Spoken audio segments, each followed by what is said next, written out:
Salut tout le monde dans cette nouvelle vidéo Freelog. Aujourd'hui on découvre le set Lego 75 956, le match de Quidditch. Il s'agit d'un set sorti à l'été 2018 dans la grosse vague de sets Lego Harry Potter. C'est un set qui comporte 500 pièces pour la modique somme de 44,99€ sur le shop Lego. Ce set est accompagné de 6 mini-figurines et ça c'est plutôt cool. Donc les 6 mini-figurines qui sont composées de Harry Potter en version culotte courte. On se rappelle, on est ici dans un set qui représente une scène du premier film, donc il est tout petit, On a également Hermione Granger, n'est-ce pas?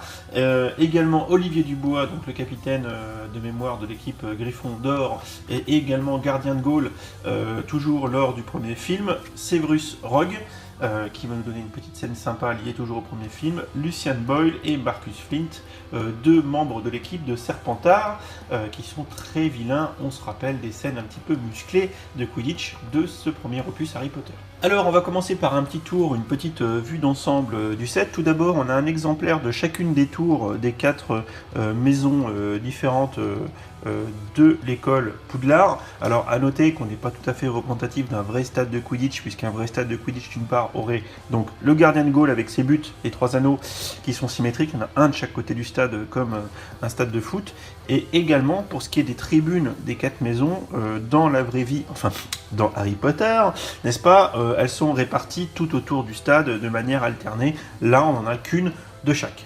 Donc, mis à part les 4 tribunes, on a, comme je viens de l'expliquer, les Gaules les Gaules d'un des camps, en l'occurrence le camp Gryffondor, puisqu'on a Dubois qui est sur son balai en train de flotter dans les airs grâce à cette belle petite tige transparente.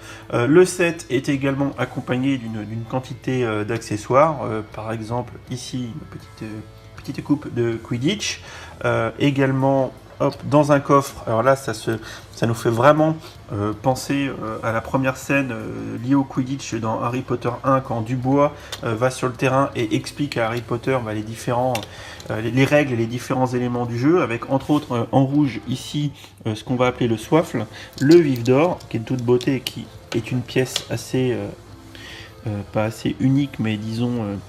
je pense qu'on n'en a pas souvent. Je sais pas dans quel autre set, parce que j'ai pas fait de recherche, on peut trouver le vif d'or, mais ça fait partie des petites pièces qu'il faut absolument pas perdre dans le set. Comme vous avez pu aussi le remarquer dans les photos des minifigurines, elles sont toutes bien équipées pour le Quidditch. Donc on voit ici Mr. Flint, si je dis pas de bêtises, qui a une batte pour le soifle et les cognards dans sa main droite, ainsi que son balai noir à l'effigie Serpentard du côté obscur.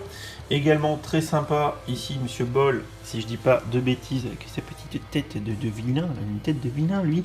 Ce qui est très intéressant, c'est que sur le bout du balai, de manière très maligne, en termes de fonctionnalité, donc là on rentre un peu plus dans les fonctionnalités de jeu du playset, parce que clairement ce set c'est un playset, c'est pas un set de collectionneur, c'est avant toute chose à mon sens un set pour jouer, et vous allez voir pourquoi.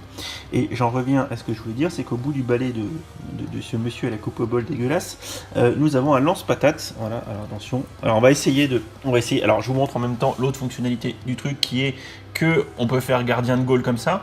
On remarquera d'ailleurs qu'on a une amplitude assez intéressante, puisqu'on peut couvrir les trois anneaux, et ça c'est plutôt franchement malin. Et là, si je vise bien avec mon petit Serpentard qui est là, qui essaye de viser, qui essaye de marquer un but contre Gryffondor. Alors je suis pour Gryffondor, donc on va essayer quand même d'éviter qu'il marque. Et voilà, voilà, bon, il a raté. Donc ça, autant dire que ça va être très sympa, puisqu'on va pouvoir se faire des petites parties de Quidditch. Donc vous l'avez vu, en termes de fonctionnalité, on peut actionner le gardien de Gaulle pour éviter que le soifle ne rentre dans les anneaux. On a du lance-patate sur un des balais, mais on peut le changer, on peut le mettre sur un autre, hein.